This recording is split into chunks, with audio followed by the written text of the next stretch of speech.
Good morning students. Last video I told you about acid, base and salts। मैं एक बात और बता देना चाह रहा हूँ कि जब एसिड और बेस मिलता है तो वो उदासीनीकरण अभिक्रिया कहलाती है। एसिड और बेस की क्रिया जो होती है वो उदासीनीकरण अभिक्रिया कहलाती है।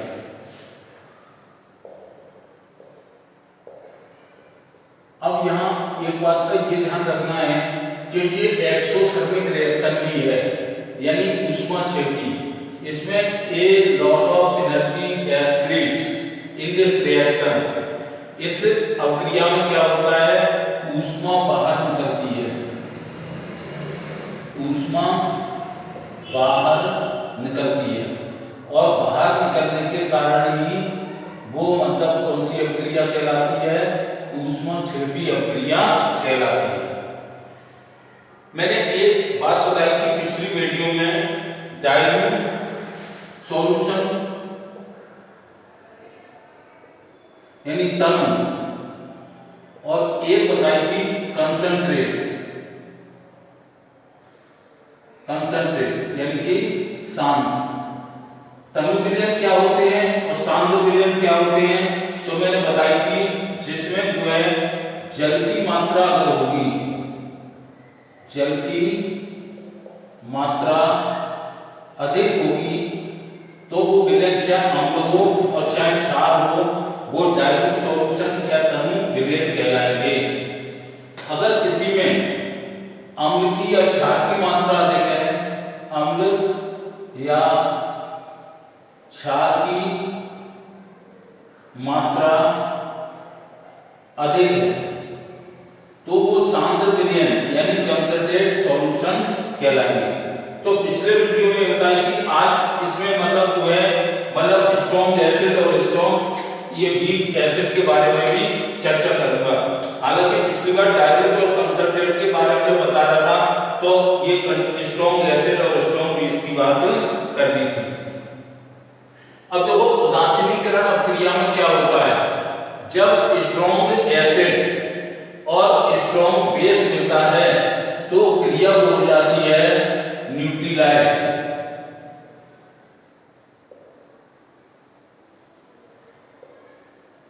न्यूट्रलाइज हो जाएगा यानी उदासीन हो जाएगा।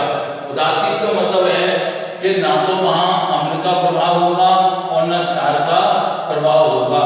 क्यों, दोनों ही स्ट्रॉन्ग है। स्ट्रॉन्ग ये पूछ लेते हैं एग्जाम में, स्ट्रॉन्ग एसिड और स्ट्रॉन्ग बेस को जब रिएक्ट करते हैं आपस में तो वो उदासीनीकरण अभिक्रिया हो जाती है। वहां कोई प्रभाव नहीं होता, ना अम्ल का प्रभाव होता है और ना क्षार का प्रभाव होता है। लेकिन जब स्ट्रॉन्ग बेस और वीक बेस आपस में मिलते हैं तो वो उदासीन जो लवण बनेगा वो कैसा होगा, अम्लीय, यानी अम्लीय लवण। यानी उस साल्ट तो बनेगा ही बनेगा भाई, लेकिन साल्ट की जो प्रकृति होगी वो कैसी होगी, एसिड साल्ट बनेगा। इसी प्रकार से अगर कमजोर यानी दुर्बल और प्रबल, स्ट्रॉन्ग की जगह तुम पहले समझ लेना दुर्बल और प्रबल। प्रबल का मतलब मजबूत, यानी ये स्ट्रॉन्ग का मतलब प्रबल है और वीक का मतलब जो है वो दुर्बल है। अगर मान लो हम स्ट्रॉन्ग एसिड और स्ट्रॉन्ग ये वीक बेस मिला देंगे तो लवण जल तो बनेंगे ही बनेंगे, लेकिन मतलब क्या होगा, उसकी प्रवृत्ति कैसी होगी, अम्लीय।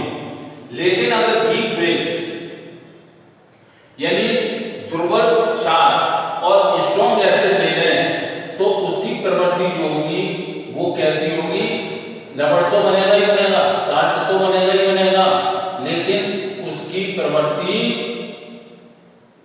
कैसी होगी, क्षारीय यानी बेसिकली होगी।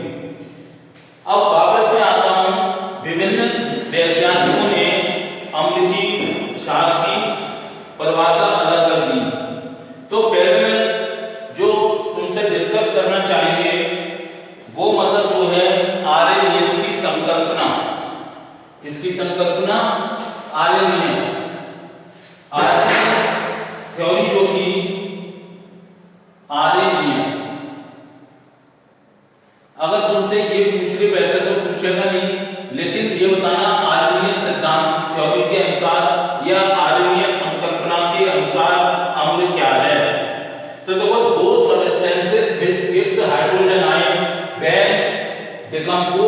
Water and called the acids. तो ये जो है अपने जलीय विलयन में, अपने जलीय विलयन में, जलीय विलयन में कौन सा आयन देते हैं? हाइड्रोजन धनायन। मैंने एक मोटे तौर पर यह डिफाइन कर दिया था कि एसिड जितने भी होंगे वो सारे के सारे कैसे होंगे? उनमें हाइड्रोजन धनायन होगा। अब बात हो रही है आर्नियस थ्योरी की। आर्नियस थ्योरी ने यही कहा था वो पदार्थ के जलीय विलयन जो हाइड्रोजन आयन देते हैं, डिकम्पोज वाटर। जब पानी का गठन होता है तो मतलब अपने एक्वस सॉल्यूशन में जलीय विलयन में मतलब हाइड्रोजन धनायन देंगे, तो ये पदार्थ सारे के सारे क्या कहलाएंगे? एसिड्स कहलाएंगे।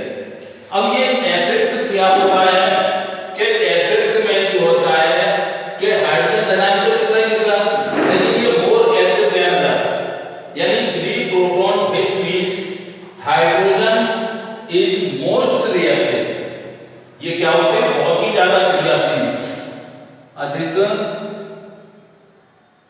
क्रियाशील।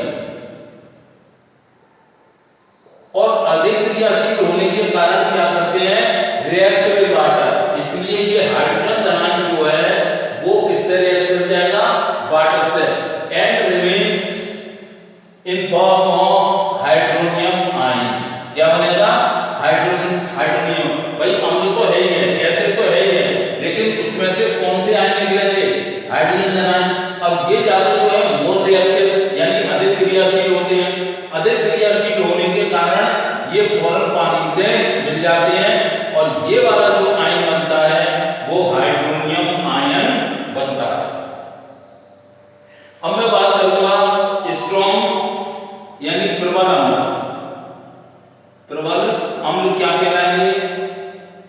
और दुर्बल अम्ल। केवल अम्ल की ही बात कर रहे हैं, अभी क्षार की बात नहीं कर रहे हैं। दुर्बल अम्ल तो ये तो टोटली आयोनाइज हो जाते हैं, कंप्लीटली, पूरी तरह से।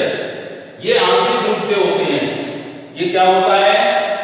कंप्लीटली आयोनाइज, पूरी तरह से आयनिक, यानी पूर्ण रूप से आयनिक। कौन? अम्ल। कौन से? अगर स्ट्रॉन्ग होंगे तो, स्ट्रॉन्ग अगर एसिड होंगे तो वो अपने एक्वस सॉल्यूशन यानी जलीय विलयन में क्या होंगे? ये मतलब पूरी तरह से आयनिक हो जाएंगे, तो वही अम्ल जो है वो दुर्बल अम्ल कहलाते हैं। यानी जो अम्ल अपने जलीय विलयन में पूरी तरह से आयनिक हो जाते हैं वो प्रबल अम्ल कहलाते हैं। अगर इसमें तुमसे उदाहरण पूछता है कि भाई प्रबल अम्ल के उदाहरण भी दो, तो एग्जाम्पल में तुम HCl यानी नमक का अम्ल, H2SO4 ये भी दे सकते हो। ये सुबह भी बताया, पिछले वीडियो में बताया था HCl, H2O और HNO3। कभी कभी वो डेफिनेशन पूछ लेता है कि प्रबल अम्ल और दुर्बल अम्ल क्या है, इनके दो एग्जाम्पल या उदाहरण दो। तो तुम बताना जो अपने वो अम्ल अपने जलीय विलयन में पूरी तरह से आयनिक हो जाते हैं। आयनिक का भी अभी मतलब बता दूं पहले तुम्हें। जैसे मान लो मैं अम्ल का समझाता हूं। अम्ल हमने लिया कोई भी, जो मैंने परिभाषा बताई थी ना आर्नियस के अनुसार, तो उसमें क्या था? उसमें यह था कि अपने जलीय विलयन में हाइड्रोजन आयन देते हैं। क्या देते हैं? Hydrogen ion. तो अगर अम्ल ले लें, जैसे हमने HCl लिया, तो ये जब डिकम्पोज होगा अपने जलीय विलयन में तो हाइड्रोजन आयन अलग हो जाएंगे और क्लोराइड आयन अलग हो जाएंगे। कोई भी एग्जाम्पल ले सकते हो, तुमने कोई भी अम्ल ले लो H2SO4, तो इसमें क्या होगा? Twice H plus sulphate ion. ये अगर अम्ल की कॉमन परिभाषा है भाई, वे पदार्थ जो अपने जलीय विलयन में हाइड्रोजन आयन देते हैं अम्ल कहलाते हैं। तो ये दोनों अम्ल के उदाहरण तो हैं, लेकिन कौन सी आयन दे रहे हैं?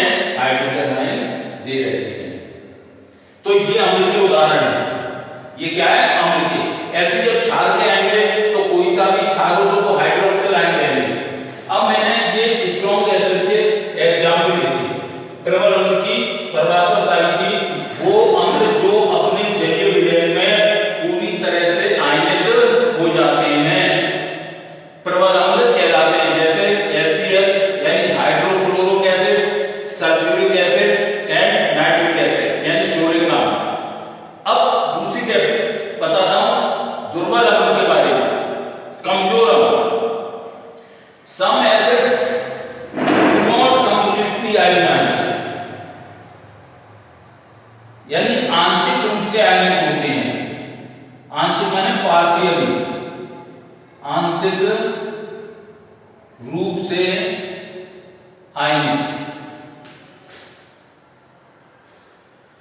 ये आंशिक रूप से आयनिक होंगे तो दुर्बल अम्ल कहलाएंगे। यानी वो अम्ल जो अपने जलीय विलयन में आंशिक रूप से आयनिक होते हैं वो दुर्बल अम्ल कहलाते हैं। अगर इन दुर्बल अम्ल के बारे में, उदाहरण के बारे में पूछें तो क्या लिखोगे? जैसे acetic acid CH3COOH, formic acid H2CO3। ये CH3CO3 जो है यहां बता रहा हूं, एक तो है सिरके का अम्ल, सिरके का अम्ल यानी विनेगर जो बताया था सुबह, वो है ये दुर्बल अम्ल है। और H2CO3 ये बताया था फार्मिक एसिड, फार्मिक एसिड अम्ल, ये दुर्बल की श्रेणी में आते हैं। अब ये देख लेना, अब इनका भी उदाहरण बताना। अब आता है जैसे क्षार बताया था, तो क्षार में तो बेस के अंदर क्या लिखोगे, इसी डेफिनेशन से समझा दे रहा हूं। ऐसे ही स्ट्रॉन्ग बेस होंगे और स्ट्रॉन्ग क्षार होंगे, तो दो सबस्टेंसेस दिस गिव्स, अब यहां से बिगाड़ के ही लिख दे रहा हूं, हाइड्रोक्सिल आयन,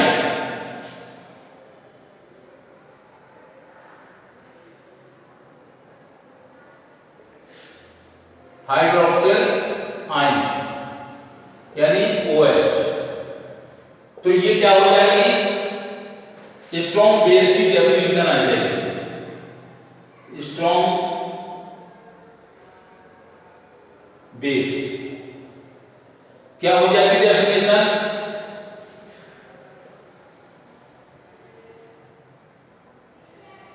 ये देखो, ये मैंने करवा दी स्ट्रॉन्ग बेस,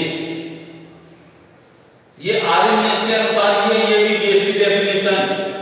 और वो पहले वाली किसकी थी? अम्ल की थी। यहां पर क्या होगा? दो सबस्टेंसेस which gives हाइड्रोक्सिल, कौन से? हाइड्रोक्सिल, हाइड्रोक्सिल यानी OH विनाइन when decomposed in water are called base। ये तो डेफिनेशन हो गई, क्या हो गई? बेस। और these are two type, ये भी दो प्रकार के होते हैं। ये केवल जब अपने जलीय विलयन में मिलेंगे तो क्या निकालेंगे? Hydroxyl ion. ये ऋणायन यानी नेगेटिव आयन होते हैं। जैसे मान लो हमने NaOH ये लिखा, इसके जलीय विलयन में जब ये होगा तो सोडियम आयन अलग हो जाएगा और OH आयन अलग हो जाएगा। तो ऐसे करके अगर किसी भी क्षार का उदाहरण लेते हो, किसी भी क्षार का उदाहरण लेते हो, बेस का उदाहरण लेते हो, तो इसका मतलब ये हुआ कि वो अपने जलीय विलयन में ये तो दे नहीं देंगे, लेकिन ये OH ऋणायन यानी हाइड्रोक्सिल ऋणायन लेते हैं, तो वो पदार्थ जो है वो क्या कहलाते हैं? क्षार कहलाते हैं। अब ये भी दो प्रकार के होते हैं, स्ट्रॉन्ग बेस एंड स्ट्रॉन्ग ये वीक बेस। अब बेस की बात करूं मैं, ये भी दो प्रकार के होते हैं, BASE, ये हो जाएंगे प्रबल क्षार, प्रबल क्षार, और ये हो जाएंगे दुर्बल क्षार, दुर्बल क्षार। अब इसको डेफिनेशन समझने दे रहा है, ये तो एसिड के उदाहरण बता रहा हूं, मतलब जो है completely ionised in aqueous solution, these are called base। क्या हो जाएगा? Base, these are called base। ये कंप्लीटली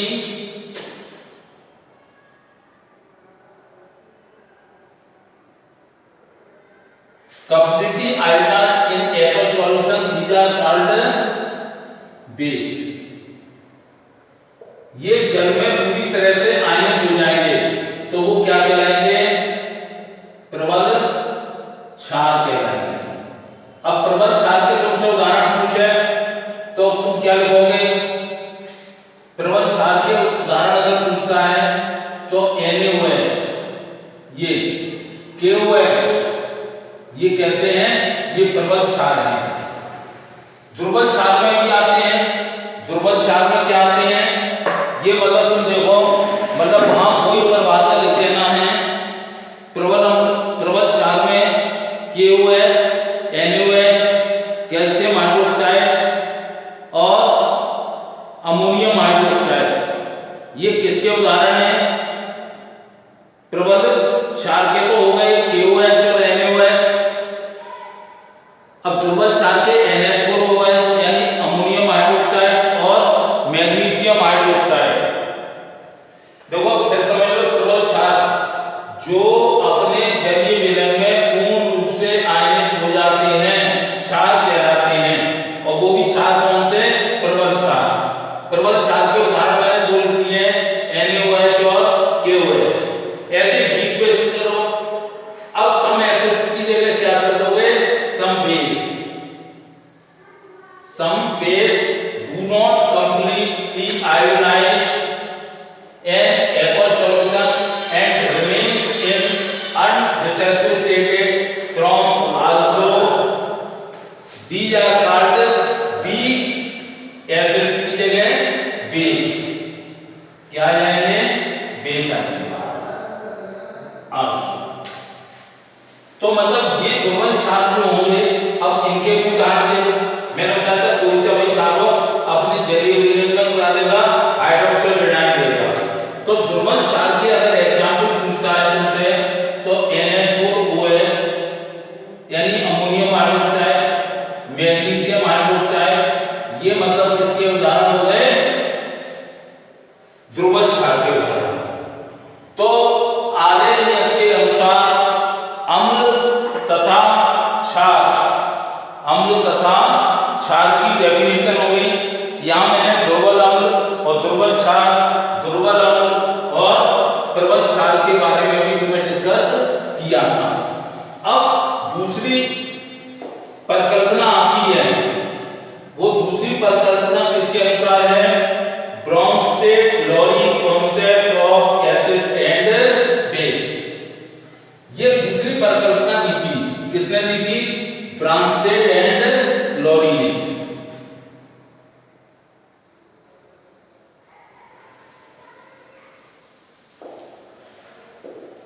तो हम ये लिख देते हैं ब्रॉन्स्टेड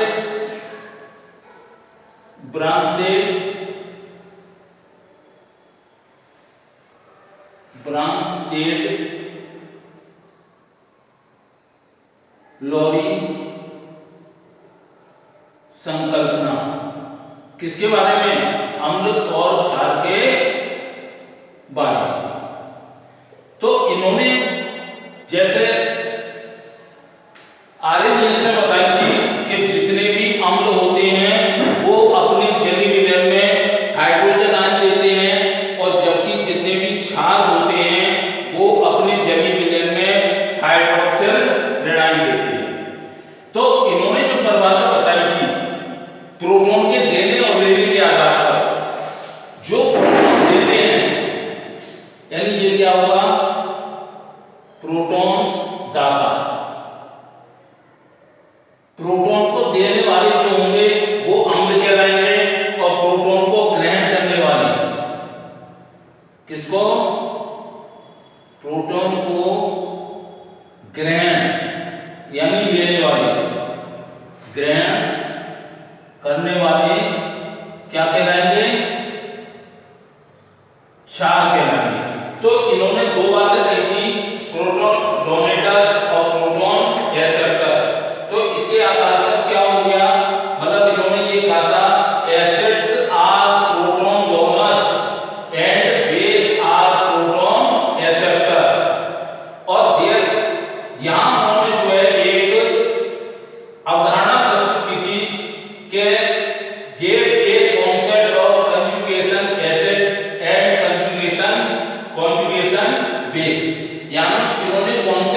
कॉन्जुगेट एसिड और कॉन्जुगेट बेस, ये दो अवधारणा प्रस्तुत की। यानी इसको कहेंगे अम्ल संयुग्मी, अम्ल संयुग्मी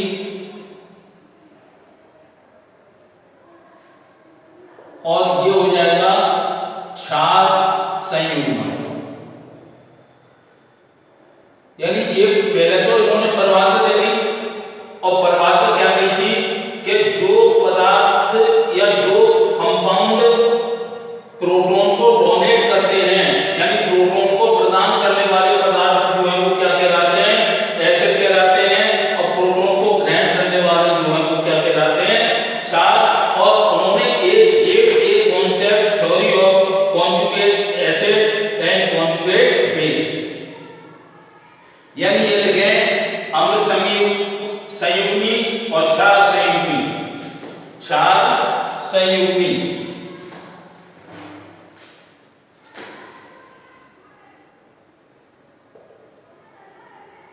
अब ये दोनों हैं क्या, अम्ल संयुग्मी या क्षार संयुग्मी क्या है, इस बात को समझ लो। जैसे पहले मैं एक उदाहरण से बताऊं, यहां लिखा हुआ है ये Ha+B, और ये जो है रिएक्टेंट में तो लिखा है Ha+B और प्रोडक्ट में लिखा है Hb+A। तो इसमें Ha जो है वो एसिड है और B क्या है, बेस है। तो इनके दोनों के मिलने से ये प्रोडक्ट जो बना वो Hb+A बना, यानी कॉन्जुगेट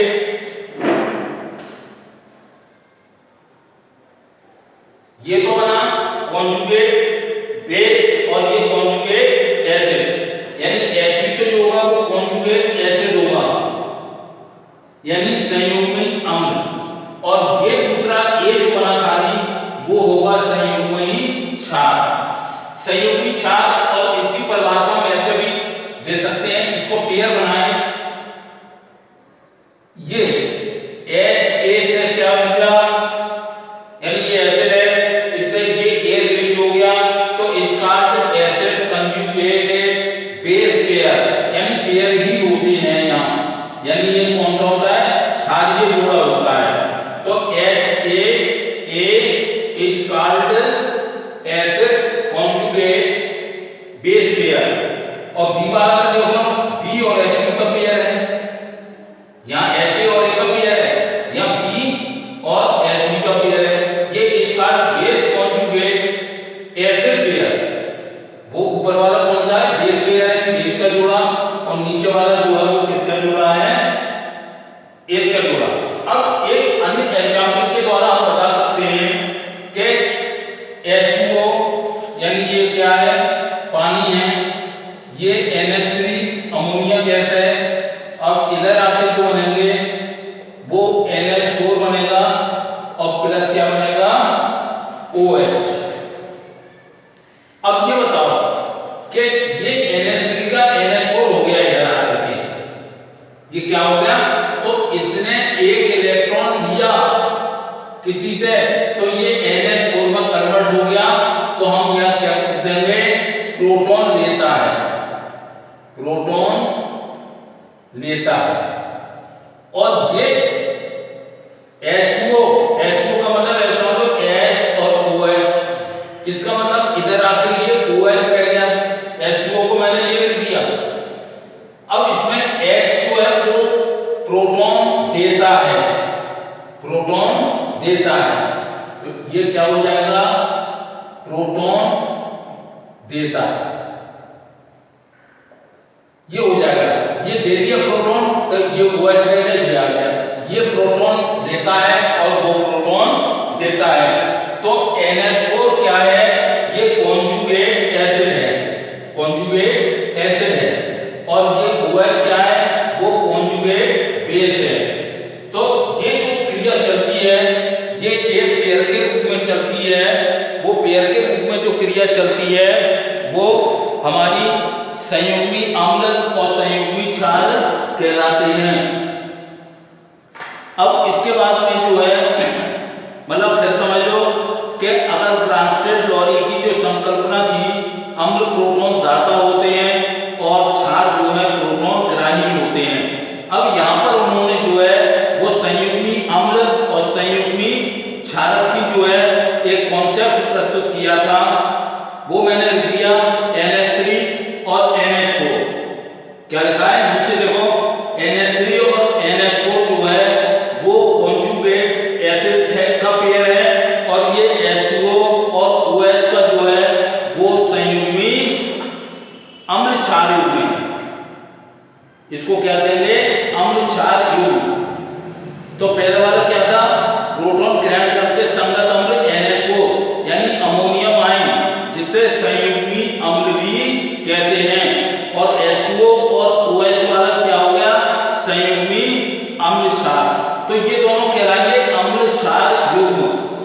वो मतलब क्वेश्चन किस प्रकार से पूछ सकता है कि अम्ल क्षार युग्म किसे कहते हैं, तो तुम्हें क्या बताओगे कि एक प्रोटॉन हाइड्रोजन की उपस्थिति के अंतर के कारण ही बनते हैं। यानी हाइड्रोजन तो प्रोटॉन देता है क्योंकि उसके ऊपर प्लस का निशान लगा है। तो मैं कल एक और दूसरे उदाहरण से समझा दूंगा। और इसके बाद एक थ्योरी और आती है अम्ल क्षार की लुईस संकल्पना। किसकी आती है, लुईस संकल्पना आती है। तो वो मैं मतलब उन्होंने ये बताई थी, जैसे मैंने ये बताया था हाइड्रोजन धनायन होता है अम्ल में और ऋणायन OH यानी हाइड्रोक्सिल होता है। लेकिन इनकी लुईस संकल्पना ने ये सिद्ध कर दिया कोई भी पदार्थ इलेक्ट्रॉन युग्म ग्रहण करते हैं, मतलब अम्ल तो क्या हो गए इलेक्ट्रॉन युग्म को ग्रहण करेंगे और क्षार वे पदार्थ होते हैं जो इलेक्ट्रॉन युग्म को त्याग करेंगे। तो यहाँ पर एक बार फिर सुन लो कि NH3 और NH4 लिखा हुआ है तथा एक लिखा हुआ है H2O और OH। इसी को हम क्या कहेंगे, संयुग्मी अम्ल क्षार युग्म कहते हैं। क्या कहते हैं, संयुग्मी